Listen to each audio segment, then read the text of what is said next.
أعزائنا المشاهدين، وردنا الآن خبر عاجل.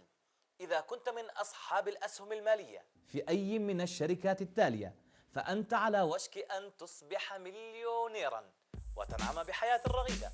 فقد علمت القناة من مصادر موثوقة بأن ارتفاعا سيطرأ على أسعار أسهم هذه الشركات، مما سيؤدي إلى انتعاش اقتصادي كبير في المنطقة بعد سلسلة من التراجعات التي شهدتها